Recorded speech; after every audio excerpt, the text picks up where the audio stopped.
Hi, guys. Hello, ladies and gentlemen, boys and girls of the choir. It is I, Josh. And Abby. And we have a special guest today, Mr. Steve Jones. Mcjones. Hi, I'm Steve Mcjones. I have a podcast called Articulate with Steve Mcjones.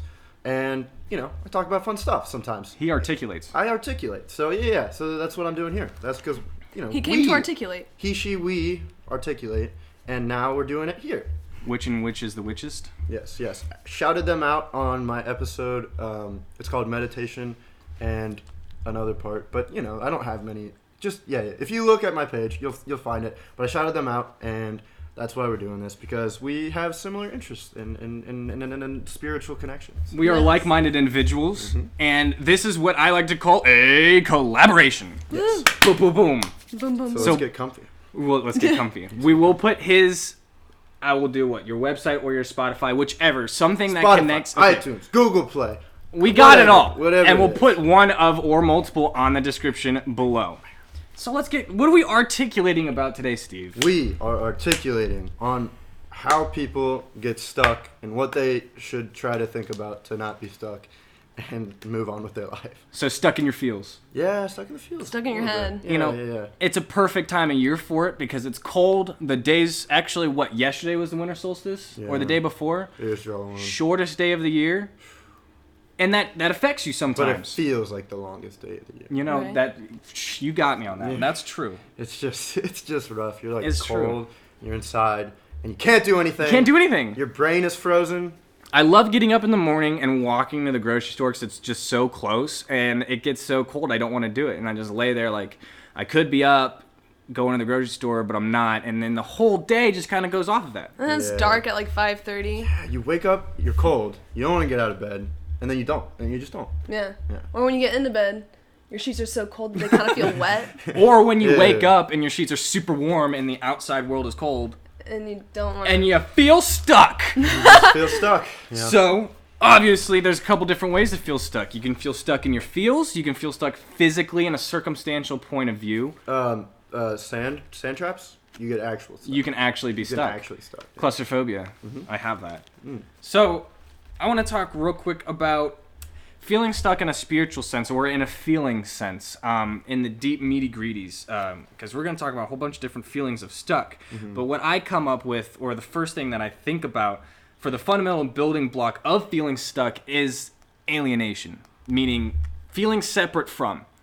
And you kind of have that combat in your mind when you have that sense of alienation, feeling different than from everything else. I mean, completely separated. Us as human beings, we are an intelligent species, and the most intelligent species that we know of. Steve made a point about dolphins. I think they're smarter than we are. Probably. They just haven't taken over yet. We got Planet of the Apes. They've already made movies about it. It can happen. It can happen. Exactly. And what it really comes down to is we evolved from, rabbits, right, have one of the smallest brains that we know. Not one, fish, but, right. But so what happens is their brain is so small, at the front of it, there's the input where, your eyes and your senses kind of take everything in. And then it immediately, for rabbits, it goes to the output. And so, they see food, they're like, eat. They see it's reactionary. Yeah, it's very reactionary. Whereas we're reactionary in a similar way. However, our input is here and our output is over here, and it has to travel through different valves and pipelines to get to the output to see how we react to it. So that stuck feeling can be either you get an input and it's not reaching the output in a way that you would like. You know what I mean? It's it takes a lot of self-evaluation, which is what we as people do a lot. Oh yeah. We evaluate our own actions, our own feelings, and then we evaluate others. And that feeling of stuck, exactly what you were saying, is it's that in between from the input to the output. It's like a combat. You're fighting against yourself, and there's no winner or loser. Right. It's just there's a battlefield at the end, and there's it's no man's land, like World War I. And that's of feeling stuck. That's of anxiety. That's of depression. It's just cycles of thoughts that keep going. Can't you're get not out having of it. any new creative ideas is really what it comes down to. And the output is not getting anything new. So it's just reflection is good to a point, reflect. You need to be able to reflect because your memory isn't always reliable. So if you reflect daily, you're going to have a more reliable memory, and it's going to stimulate that part in your brain. Yeah, and it's fully going to reach that output. However, if you think about one day for weeks, or you think about one moment that, you know, you were traumatized or even like slightly annoyed or something. Right. And you just keep getting stuck in it. Right. Can't get out. Right. And it's a never-ending cycle. Right. And that feeling of stuck, oh my God, like, I mean, I'm claustrophobic in a sense, but even in the emotional sense of feeling stuck, it's like, it's never... And even if you realize that you're stuck, you can't, you're like, It's what do I do? It's still hard to get out. Yeah, what do I do? Well, that begs the question of, you know, what do you do, or how do you do it? How do you get out? Mm-hmm. You know, and we'll talk about this, but it's almost as simple as saying, like, you kind of just do it. It's like, we've talked about this in previous videos, but you open and you close your hand. You can be a physician and explain how you do this with phalanges and all this stuff. But if you ask someone, hey, how do you open and close your hand? They're like, You just do I do it. How do you do your job? I do it.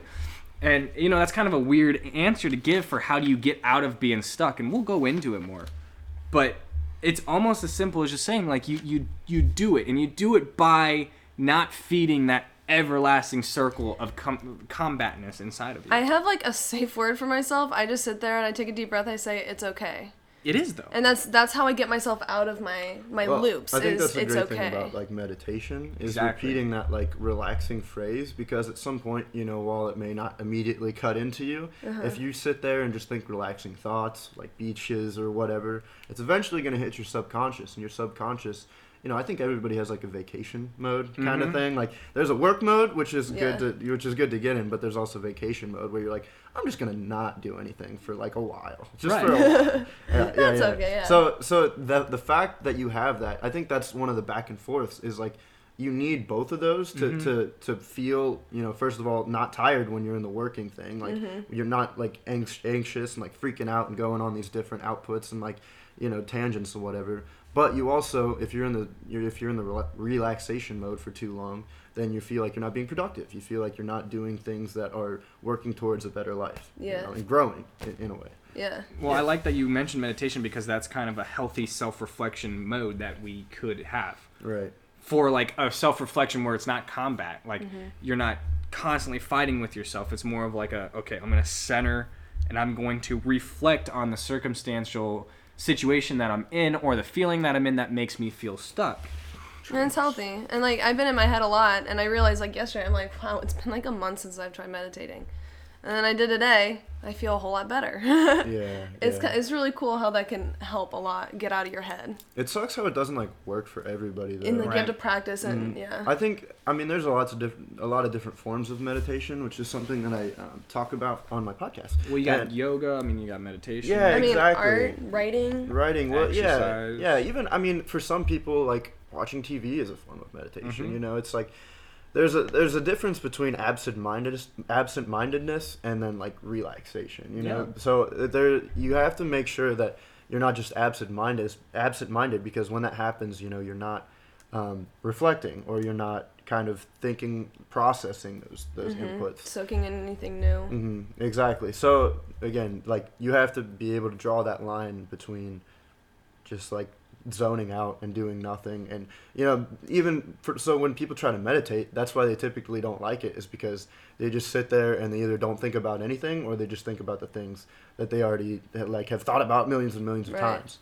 Whereas like there's different forms of meditation, and that's why, is because like it's everybody's brain is different. So it's like you need to find one that keeps you in a state of like buoyancy between like that getting overwhelmed and underwhelmed, because there's a very, you know, a distinct difference. And I know I'm almost like 100% certain I mentioned this in a video before, but there's a story that I always come back to when I feel overwhelmed of the two wolves, the white wolf and the dark wolf. And everyone has these two wolves inside of them. And there is a story of these wolves constantly in battle. And the dark wolf represents all of the negative thoughts that you have, all of the like the feeling stuck, the doubt, The fear, all this stuff. And then the white wolf's the opposite. Exactly. And the two are always fighting. And the question pegs, well, which one wins? And your answer is the one you feed. True. And so when you're getting these feelings, when you're getting these thoughts, these doubts, if you avoid feeding that or giving attention to that thought, it's going to eventually subside.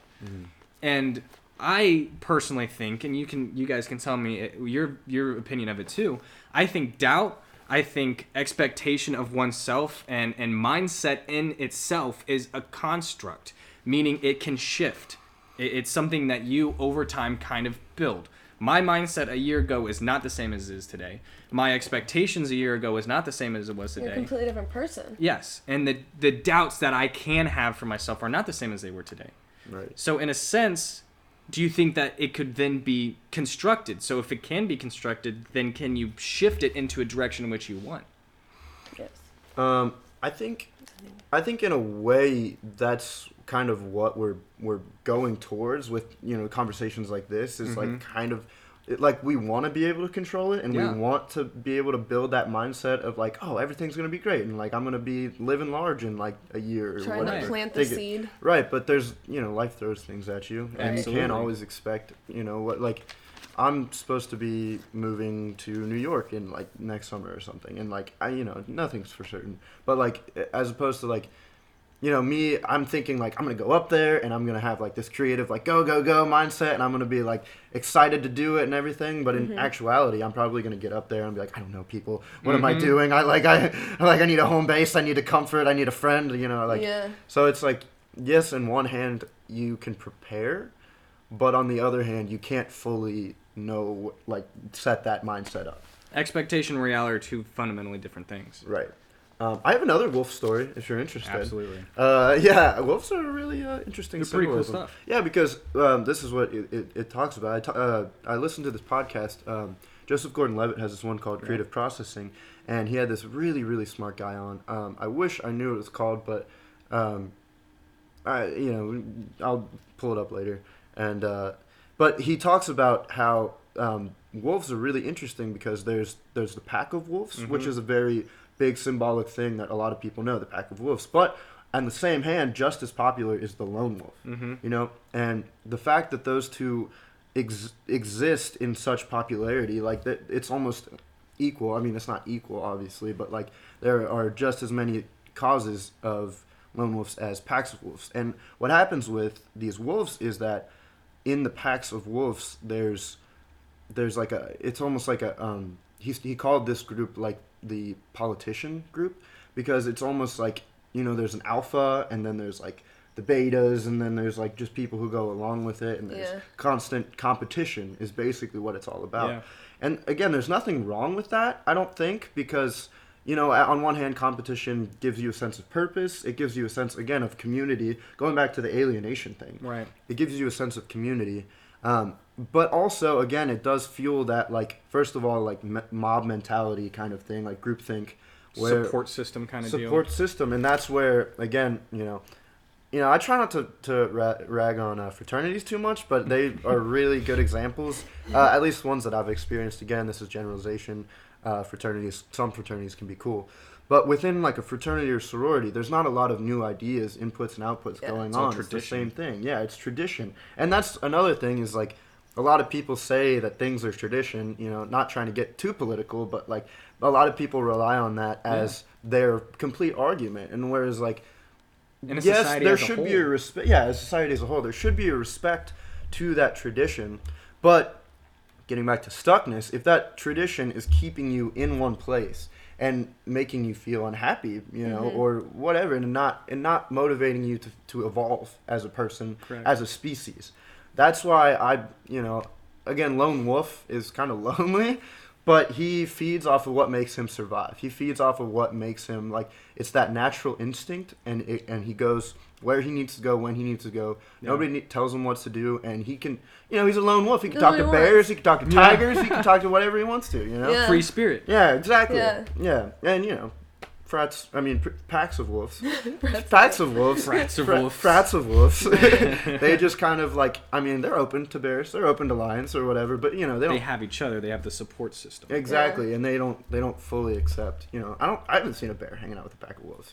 I haven't seen it either. Yet. Yeah. Again, Generalization here.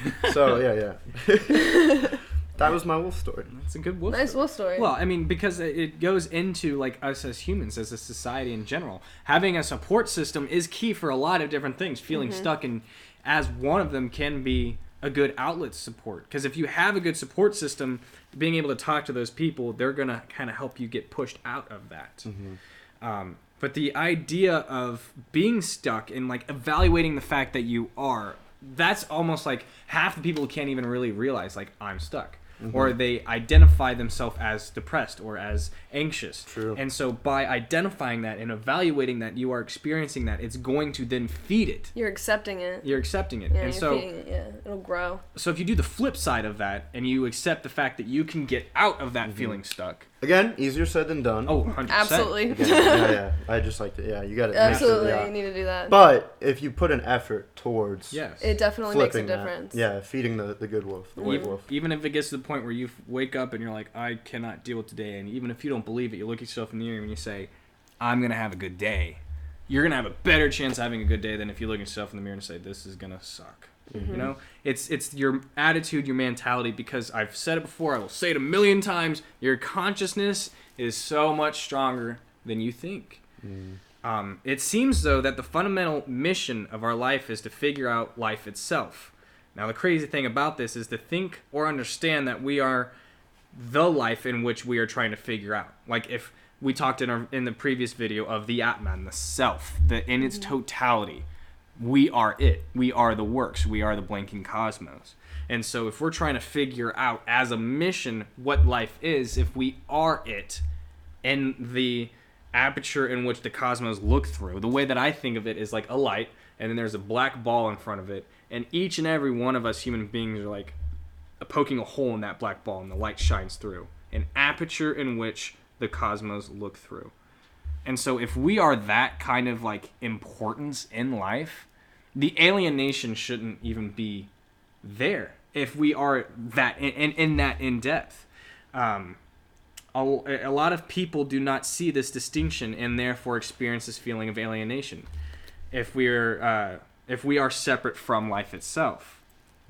Energy flowing with no beginning and no end, that aperture, and we are that energy. The myth that man's intelligence, and this is a myth that has been brought up from 19th century philosophy, that man's intelligence, man's values, and man's consciousness is a fluke in the world, that we weren't supposed to be here. And this myth suggests that man is not a symptom of the world, like an apple is a symptom of an apple tree. But we are a fluke in the cosmic undertone that is life. And this myth pushes people to face the facts and be realistic, in such a notion that we are trapped in this fluke of blind energy. This breeds the feeling of alienation, and therefore people feel stuck in the idea of what's the point in all of this anyway. So if you really think that we are a fluke, and we've talked about this before, that our intelligence is a fluke in the cosmic rays of life itself, then yes, you're going to feel alienated.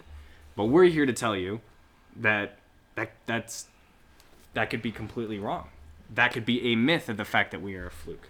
Looking at life as a fluke is that's like a negative. That's feeding. Right, that's feeding the dark wolf. And maybe it is, maybe it isn't. You know, we don't know for sure. Right, but if you were to look on two sides of that coin, why would you choose the darker half? Exactly. It's. I mean, yeah, and you know, I think that you can gain experience from kind of looking at the negative part of it, because I think that's a relatable point for a lot of people, is that a lot of people, I mean, that goes with, you know, just being depressed in general, and anxiety in general, is like that dark side of the coin. And you know, we talked about it a little bit, but it's like you can't get those, like you could try to get those thoughts out of your head, but I'd say no matter what, you're probably going to have at some point a lot of those dark thoughts. Yeah.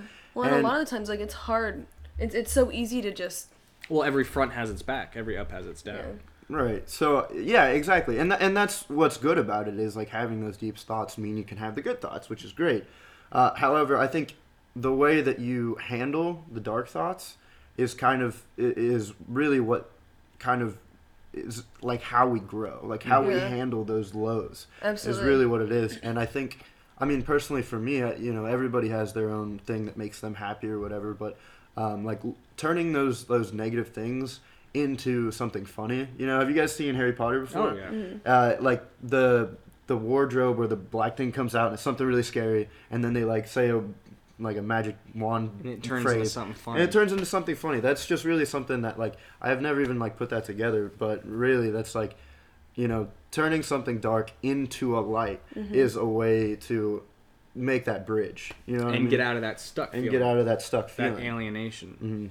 And you know, accept the lows when they come. I mentioned this recently in one of my episodes, but Jonah Hill was on this other podcast, Justin Long, and just so many names. And he was talking about how, like, when you're in a low, it's the way he said it is what really stuck to me, because he was talking about the highs and the lows, and when you're in a low, he's like, you know, talk to family and friends, you know, disassociate a little bit, kind of, and then just keep, you know, that whole thing. He like brushed it off like it was nothing, when in reality, that's how it should be. It should be common knowledge to where when you're in a low, it's like talk to family and friends, talk to people who make you feel like you matter, kind of thing. Right. And also, you know, when he said disassociate, that's kind of that that meditation thing where it's like, you know, you kind of like you have to get that third person view of like, okay, this low is just a low, you know, it's like that's what it is. It'll go back up. And then we'll subside. Right. And yeah, and it'll affect you how it does, and you know, learn what you can from that. Right.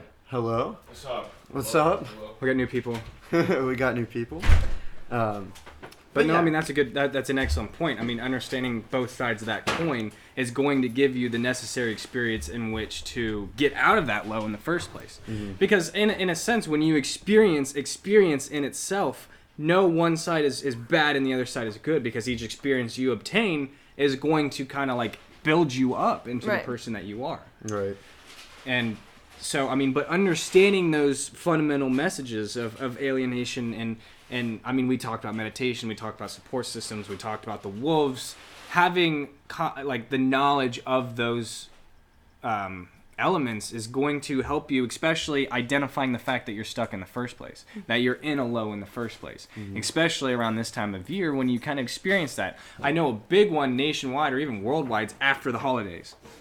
Like, between the Super Bowl and New Year's. Like, everyone's like, what is there to look forward to, man? I got a whole month of January before the Super Bowl. Like, I'm depressed. January. All the Christmas lights come down. All the Christmas lights come down. It's just still cold. There's no candy. Yeah. No anywhere. You don't candy. get any candy. But so many people don't think about the fact that those elements are put into play in their own mind, and therefore they feel the low.